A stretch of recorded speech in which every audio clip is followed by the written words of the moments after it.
This is our first time and I'm so excited. Hey everyone, I'm Trevor and you're watching SoCal Disney Dad. Today we are at Universal Studios Orlando and it is my first time in quite a long time. So I'm excited and not sure quite how much video we're gonna have today, but let's get going. One of our biggest concerns before we came here was, were we gonna be able to find where we were going and that sort of thing. It just was kind of nerve-wracking for us, like from parking to where you go from the parking lot and all that, but everything was well explained, signs everywhere pointing you in the right direction. I never once felt like I was lost, so that was a huge relief for us, and I hope it will be for you too. The next thing we were concerned about was where to print our tickets, because we have to do that at the kiosks. Amy is standing right there, and this right here is the line to get into the park, and right over here off to the right, there are those will call kiosks. So I'm just gonna come over here and print those tickets at the moment. We just rushed straight through here. I feel bad for not even videoing walking into Harry Potter World for the first time. But we were just trying to get, you know, where we needed to go. But now we're in Gringott's Bank. And I'm going to... The announcement is kind of ruining the ambiance. Isn't this the main guy? Yeah.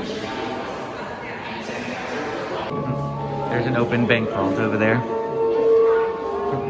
They've got really still cool stuff in this queue, but we're moving too fast for me to really enjoy it. The first ride that we rode actually broke on us. We rode the Gringott, Escape from Gringott, and like 30 seconds into the ride vehicle stopped, all the lights came on, and oh man, okay. The ride vehicle stopped, the lights came on, and they said your ride vehicle will begin moving immediately, and it started going and the lights were still on. We went through like half the ride with the lights on and the lights turned off, but every time we stopped for a screen, we were like too far forward and it was really confusing. So they let us ride it again. We went through the child swap line and we rode it again. And then like we figured out that the ride vehicle was supposed to spin and it was so much better the second time. Like I really felt like I was losing out on the experience the first time we rode it. It's unfortunate that that's what happened, but it is what it is, and we got to ride it again, so.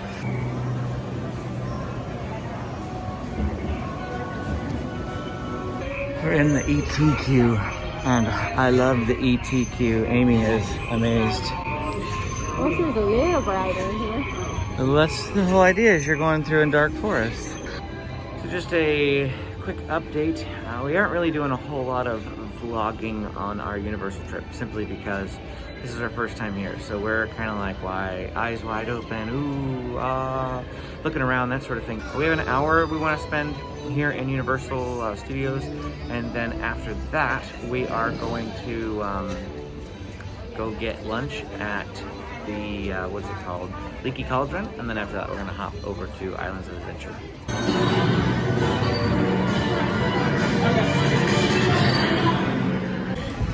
Just stopping to admire the view here. We're crossing the bridge to go over towards the Harry Potter land from the Men in Black, which is what we just did. And there's the Simpsons land. Behind us is where Men in Black is, which is, we've got those yellow saucers from the movie. And now we're heading over this way. It's like, over here you can come meet the night bus guy.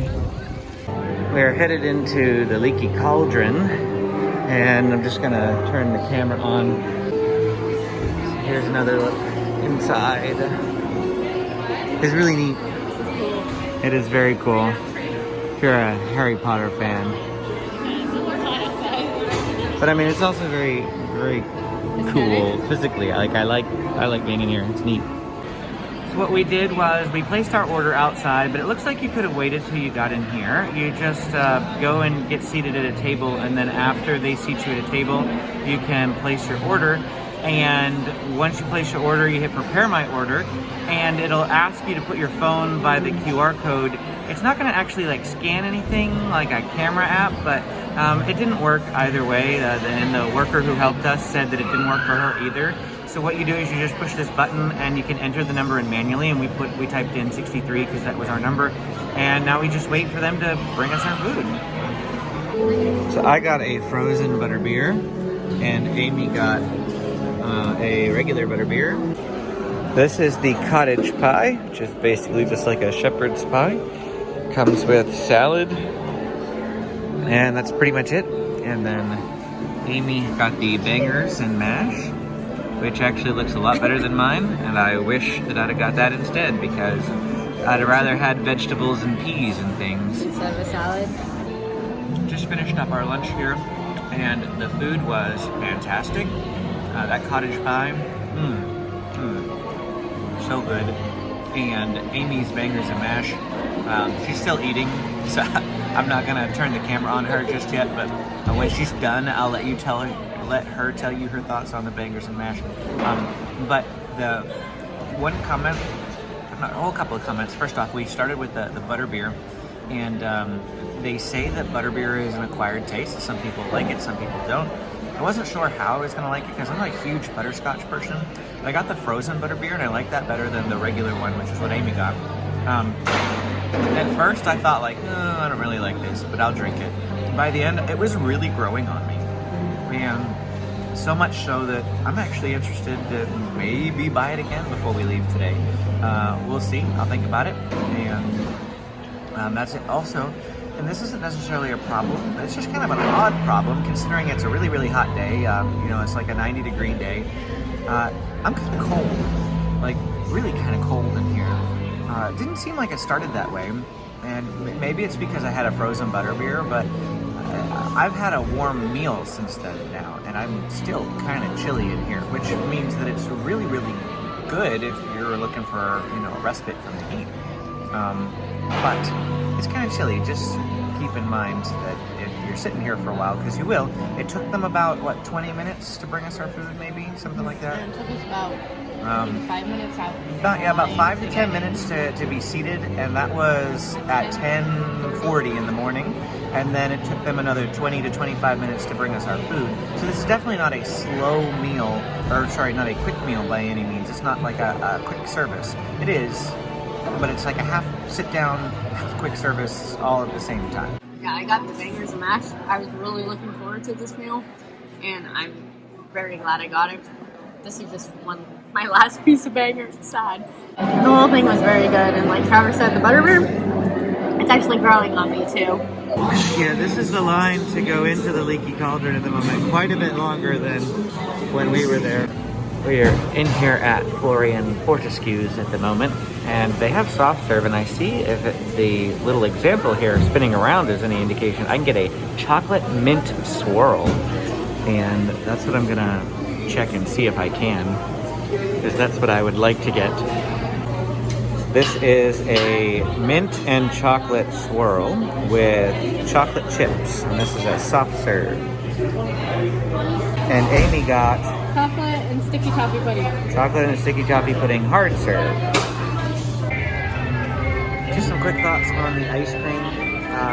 The ice cream flavoring was in the syrup. It was on the edges and not in the actual ice cream itself. It's like a vanilla ice cream. So once you get past the outside portion that's got most of the syrup, like once you get inside the cone, the waffle cone, there was hardly any chocolate or mint flavor. So it's just vanilla ice cream. So I probably wouldn't get that again.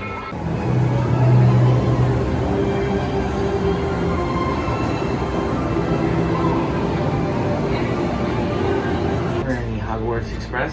The standard wait time is 50 minutes. We paid for the express pass to not wait 50 minutes, and we waited 40. Welcome passengers. That's not exactly what I consider for your safety, the take to the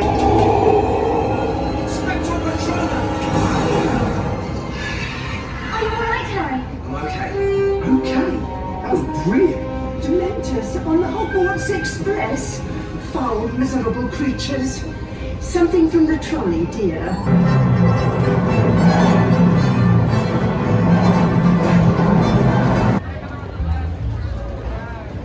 Going on Harry Potter and the Forbidden Journey. It just opened.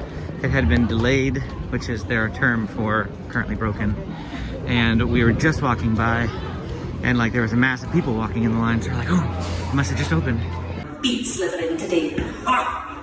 Gryffindor doesn't stand a chance, Rowena. We have guests. What are all these muggles doing in Hogwarts anyway? Well, for long then. Otherwise you'll miss the match. There is like no spacing in this park. People are just standing around drinking in the middle of walking lanes, and it's way too crowded. There's hardly anywhere to walk, at least in Hogsmeade. Hogsmeade was worse than Diagon Alley, and I'm thinking now that we're coming into Jurassic Park, it might be a little better.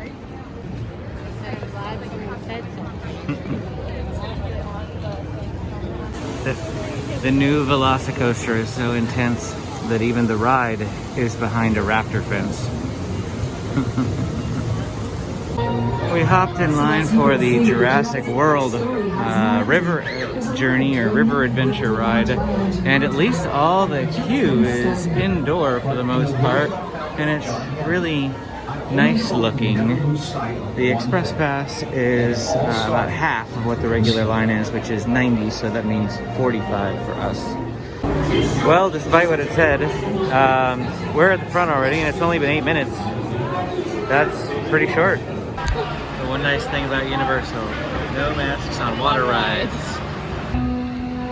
When the river flowed through a newborn world, and giants walked the earth. Welcome to Jurassic Park.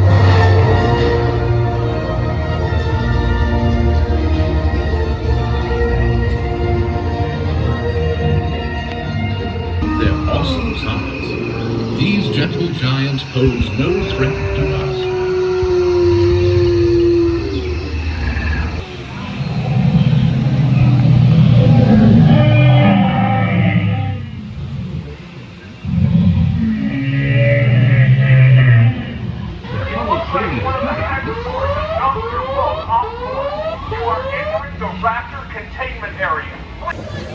They made me put my phone away at the end. I don't know if it was because they were afraid my phone was going to fall out of my hands in the drop, or whether it was going to get soaking wet and didn't realize it was in a waterproof case, or if you're just not allowed to film the drop. They want to like keep that in suspense and things like that. I don't know, but whatever the case may be, I wasn't able to film the drop. The last animatronic was kind of cheesy comparatively to what I've seen and heard of Universal Hollywood's Indominus Rex animatronic that they've got at the end. But the ride was really, really fun, especially for 8 minutes. This is the one instance where I wish we'd have bought the unlimited Express Pass to ride that again. And again. And again. And again. Because we didn't get soaked. We just got like a little bit wet, and it wasn't even enough wet. Like, I feel like I'm already dry. Yeah. And it's only been 3 minutes. So I would have liked to have been a little bit wetter than that. Something we're doing right now is sitting here and just drinking something out of this cup. So this is a universal refillable cup, and it works with the Coca-Cola Freestyle machine. So you can buy this for $16.99, and you can just take it over to a Freestyle machine like right over there, and you can fill it up. Now, the stipulation is that this is only usable every 10 minutes. So there is an RFID chip in the bottom. And it knows when you fill it up. So it'll say on the Freestyle machine, like, you have 2.5 minutes and that sort of thing until your next fill up. But the nice thing is you can also use this to get ices. So that is great. And then you can, for a little extra, you can activate it for 2 days if you come to Universal for more than 1 day. Or you can also like keep the cup and come back at another time and then reactivate the chip inside here. So we have already gotten a cherry Coke with it, then a vitamin water, and we just got an icy with it. And now we're gonna go get another vitamin water. So we've already filled it up 4 times, probably in the last hour and a half to 2 hours since we bought the cup. We didn't buy it until like 1 in the afternoon, just because that's when it was starting to get hotter and we really needed something to drink. We had some butterbeer and frozen butterbeer earlier in the day, and that sort of helped us then. But if you really want to maximize it, we thought about buying it like the moment we got into the park, but we were just so dead set on, we need to get somewhere, we need to ride some rides, we need to, you know, make the most of this day, make sure we can get everything in. Then after we started, you know, we've got like 5 or 6 rides under our belt now. We're reaching the end of the rides that we knew we absolutely wanted to do, so we're taking it a little bit slower now.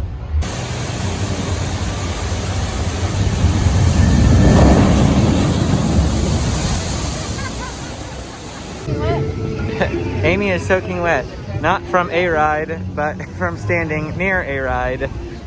The area that I just filmed where there was a big splash, the first time the splash wasn't that big, probably because it was a lighter party. The second time there was a really, really big splash, and we're both completely soaked now. Now I think we're gonna go ride this ride.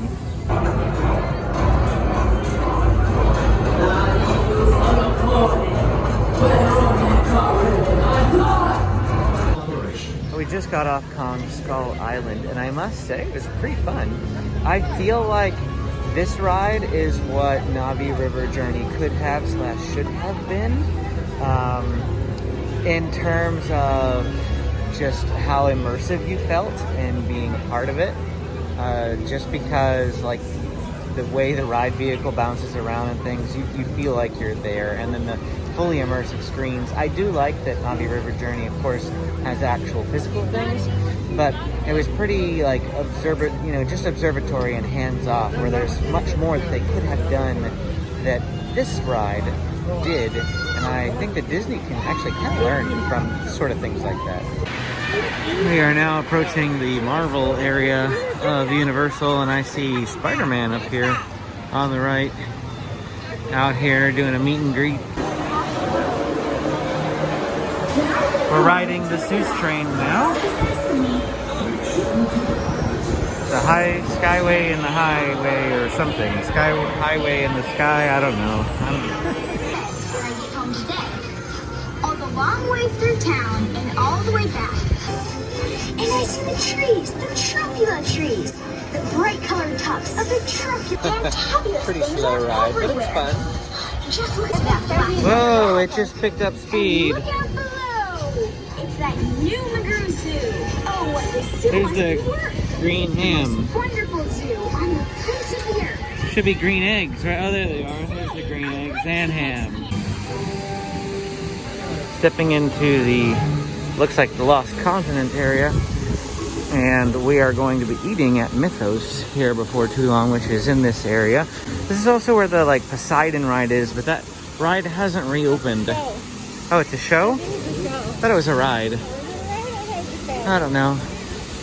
We don't know anything about Universal. That's why I haven't really vlogged very much, and this is just going to be one video, because we're not... Here's Poseidon's Fury, it's over this way. We're not experts on Universal since this is our first time. I don't know what to tell you guys about. We're just showing you some things, and then of course there's just so much that we haven't seen that we're taking it all in rather than spending a lot of time behind the camera. But I hope you appreciate what we are getting to show you here. Here's Mythos. But right now we're gonna walk past it because our reservation isn't for another 30 minutes or so. We'll see where we end up going.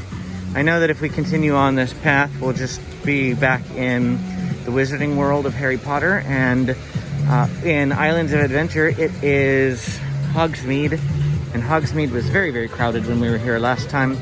It is a little bit later in the evening, and I have seen people walking out already. We actually walked all the way down to the entrance of the park. There were lots of people making their way out, so it's possible that it is just working. Yeah, it's the crowds will be lessening from here on out, would be the expectation. I forgot to mention earlier and talk about what happened with the Highway in the Sky thing, the Seuss train. And we bought the Express Pass because we only had one day in both parks, and we knew that we wanted to maximize the day. Express Pass is basically Universal's Fast Pass, so you pay for it. And they let on, there were only 3 people, 3 parties in the Express Pass line. One in front of us, one behind us, and that was it.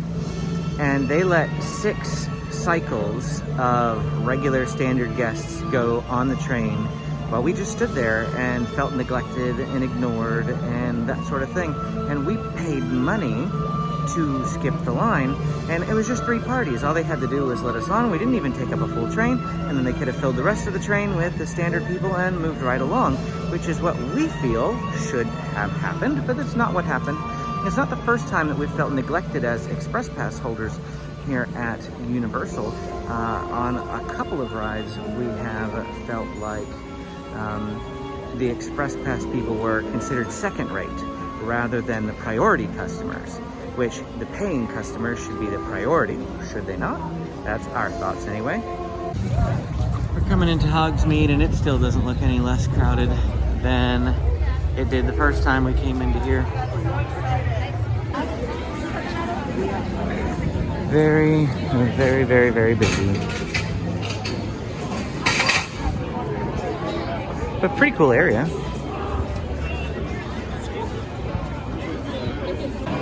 So as we come in here, here's a look at the inside area. The waiting space. So we just checked in and now we're gonna wait for our table to be ready. I almost missed this little mosaic tile thing on the floor. Of course it's sideways because I'm sitting a little sideways, but I'm not sure who that's supposed to be in Mythic Legend. See some snakes and a staff of some kind. Is that supposed to be like Hercules maybe? I don't know. And check out these lamps. Look how neat this is. It's like 3-headed snakes and they're like an orb lamp. I'm just finding all sorts of stuff in this lobby. If I look straight up above, it looks like I've got like Zeus or something staring down at me. And then that light up there has got Pegasus on it and some sort of fire-breathing horse thing. Absolutely love the look of this restaurant. It's got a fish spouting water there. Some lamp things. Looks like we're going to be in the upper area here, but not outside. And got some curtains here. I have curtains in the background of my shot. It's pretty quiet in here since we've been in here. Only one other family in here at the moment, so I'm not quite sure how popular this place is. It's, what, 5:40, 5:45, something like that on a Wednesday. So it is middle of the week. Not sure if this gets busier or things as time goes along. So Amy and I got the same meal, and this is a lamb burger. It's kind of dark for you to see, but it looks very good. And we paid 50 cents extra to get Parmesan put on the fries. They're Parmesan fries. And there's a little olive on top here. The lamb burger looks very good. So Amy had to cut hers. It's just so big. And I tried to cut it and my burger started to slide out. So I think I'm just going to try to pick it up and eat it. But she's already taken a bite. What's the first thoughts here? It's good. Right now the bun's overpowering my meat, so all I can taste at the moment is bun. So I'll let you know. I don't know if you can see that steam coming off there. I think you probably can. I ordered medium. It does seem a little bit more like medium well. There's not as much pink as I would expect. And there's a lot of steam coming off there for a medium piece of cooked lamb. But it's still really good. The vegetables beneath it, the tomato and the lettuce, are a little bit overpowering to me. Amy said the bread was overpowering. To me, the vegetables are, but that's because when I get burgers, I usually don't eat them with veggies. But it's a good burger, though. So I just finished up my Mythos signature lamb burger here, obviously at Mythos.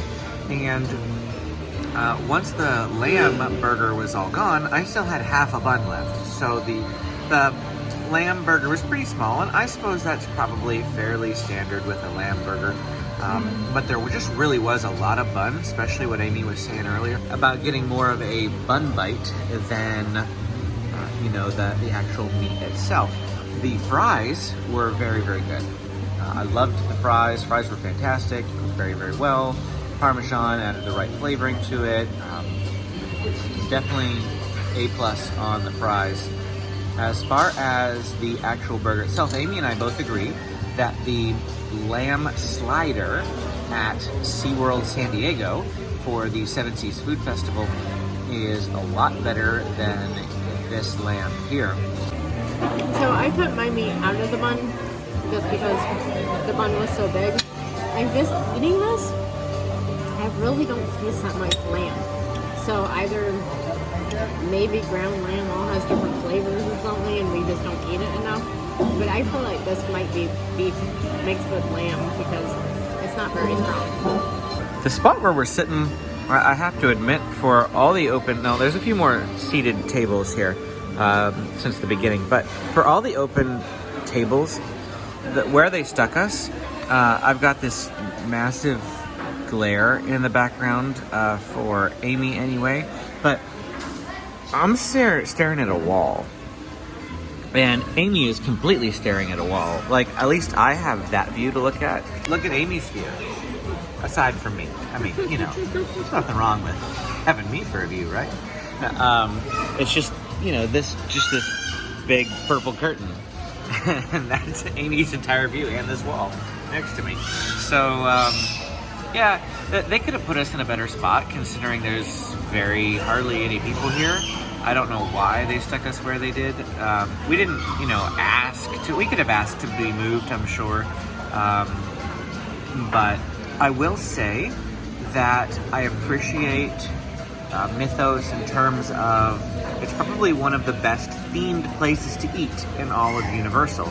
We've walked by lots and lots of dining options. Most of them, of course, quick service, but I just felt like we didn't go in any of them, but I just from the outside, none of them like wowed me or begged me to come in. After our meal here, we'll walk around the outside. Just absolutely gorgeous, very inviting. Makes you want to find out what's so special about this place. Especially since they have a banner outside that says voted best dining in Orlando or something like that. Best theme park restaurant. Best theme park restaurant. So I'm not convinced it is either.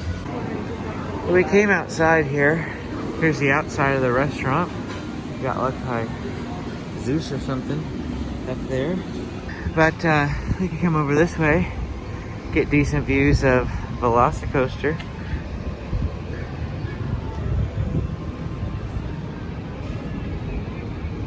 Pretty neat.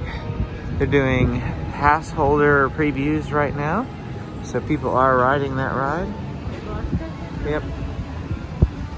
And there is a better look at probably Seuss, would be my guess, holding up the ledge there. Beautiful, beautiful, this restaurant. I hear a waterfall. Sounds like there's a waterfall over here too. Oh, there is a waterfall. I love waterfalls. We pretty much have to go all the way back outside the restaurant, but here is that look to that waterfall from this spot here. So, final thoughts? I have no idea. You have no idea? You're tired.